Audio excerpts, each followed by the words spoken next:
What are 3 ways you can deal with negativity from friends or family when you're deciding to move abroad or especially come back home to Africa? Hey, Jason here. If you've been watching the channel, you've been seeing me as I've been going through this nomad journey for the last 9 years. I'm on my third continent, fourth country. I am in the country of Zambia, which is the SADC region of Africa, which is the southern region of Africa. This includes Zambia, Zimbabwe, Namibia, Botswana, South Africa, Lesotho, and Eswatini. And one of the things I've been doing is sharing with you some of the tips and tricks and also helping you to learn from some of my mistakes on how to smoothly transition over to being a nomad or an expat if that's what you want to do. So let's go ahead and get into today's video. So the first thing that you want to do, and look, first, before I can go into the first thing, like whenever you're trying to do something that's not normal, people are always going to have a negative reaction. So don't get upset about it. Just brush it over your shoulders and just keep moving on and just know the only person that can tell you what to do that is going to be great for your life is you. No one else, no matter how well they may mean, they can never get you the life that you want. And so because you have to do it, part of this is you're going to learn to build thick skin, especially towards friends and family. And this is what's going to help you, by the way, too. So the first thing is you have to understand, how did they get their negative opinion? Most people, especially if you're coming from the western side of the world, from the United States, they think America's the best country. Ooh, America, nothing's better than this. It's dangerous outside of the United States. Even though people are getting unalived by the police there. People are being unalived where little babies are getting unalived in school shootings. Like all of these things that are horrific, that don't exist in other parts of the world, but United States is supposed to be the safest country in the world. But let me get off of that soapbox. And so like they're getting a lot of their actual information about countries from media. And media is nothing but a propaganda machine. Like, let's be honest. Like the same way I grew up most of my life thinking, oh, Mexico is a very dangerous place. There's cartels everywhere. And then when I left for Panama and Medellin, when I was living in those two countries, in Colombia and Panama, I realized after meeting people that's been living in Mexico for years, it's a very beautiful, safe place. Like not everywhere is dangerous there. And so just understand most people are getting their information from Western media. And then the other part of that is most Americans do not travel. Believe it or not, Americans are some of the least traveling group of people in the world. So they don't get to see much culture. How many Americans haven't even been to just the other side of the United States? Like, really think about that. And so that is where a lot of their negative opinions are coming from. And it's just coming from a place of ignorance. They have lack of knowledge and lack of awareness of what other countries really look like outside of the United States. And so then how you want to respond to that is not verbally. Don't get upset and yell at them. Don't curse them out. Don't do any of that. Don't even justify yourself. You just be like, oh, okay, I'm going to take what you're saying into consideration. You know what you do? You send them a YouTube video about things such as malls, food places, land, opportunities, all of those different things. And the reason why I'm saying these specific things is going to show them in their mind, wait, this country has malls also. Wait, this country eats some of the same food that we eat. And then they're going to start seeing the similarities between the two cultures instead of trying to see what's different. So don't show them safaris and the animals. That's just going to help make them think like, oh, I'm going to be living around rhinos. Don't show those things. Show them the practical, regular things that you live with each and every day. And then you leave it there. You don't even try to convince them that you're making a good decision. You say, hey, just look at this video I just saw, man. You might be right.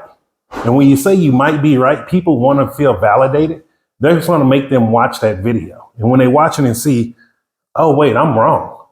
Then they're going to start sending you messages probably like, man, when you go over there, let me know so I can come visit. That's how you get people to switch. And so the second thing you want to do is stay focused on your goal. This is your goal in life. It's not your mom's goal. It's not your brother's goal. It's not your cousin or your best friend goal.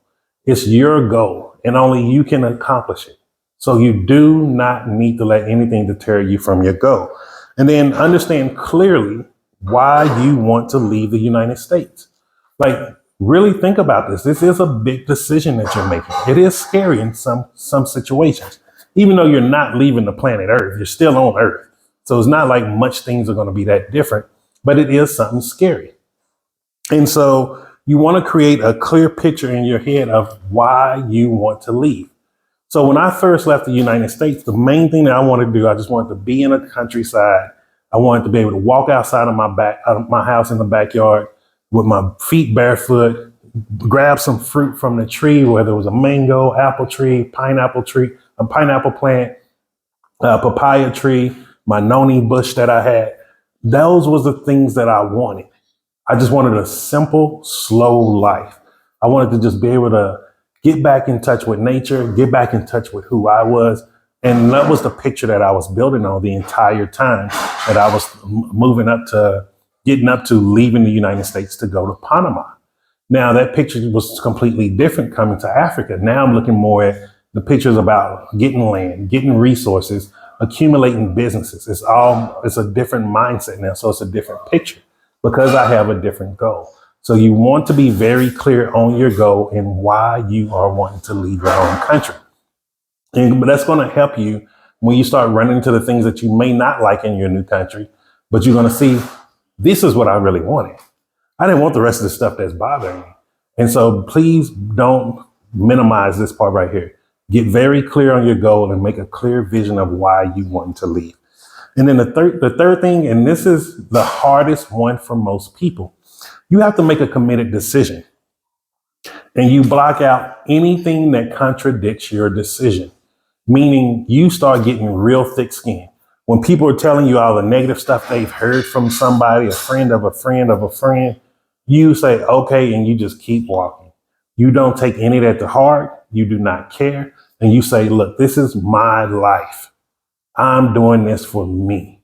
And when you make that committed decision and you go and you take action on it, you will never look back and never think like you made a mistake in life.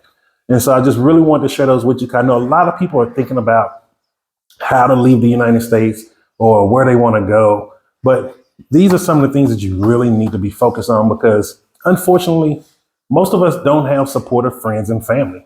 I'll give you just an example. When I first was telling people that I was going to move to South Africa, they was like, oh, it's going to be dangerous. People might kidnap you. Oh, this, the violence, that. And I had one of the best times in my life for that year in South Africa. To this day, I still have friends and people that I consider family there that I'm going back to see in October when I go pick up my mom. Like, that is the difference. Most people only focus on negative things about everything around them. And not a lot of people focus too much on the positive things. And so please make sure that when you're ready to make this decision to move abroad, you focus on the positivity and you focus on why you want to do this. Don't worry about why anybody else. If you have any questions or comments, leave them down below. If you're a seasoned nomad or expat like me and you got something that you want to add to it, leave it down in the comments. One of the things we need to be doing is more collaboration, sharing more of our stories, letting people see like, hey, there's other people out here that's doing this. And you don't have to feel afraid and you don't have to just go into this blind. Because I wish I had information, someone helping me when I first moved. I probably would have done it a lot sooner, to be honest with you. And so just remember this, I'm Jason, and success is simple once you know how.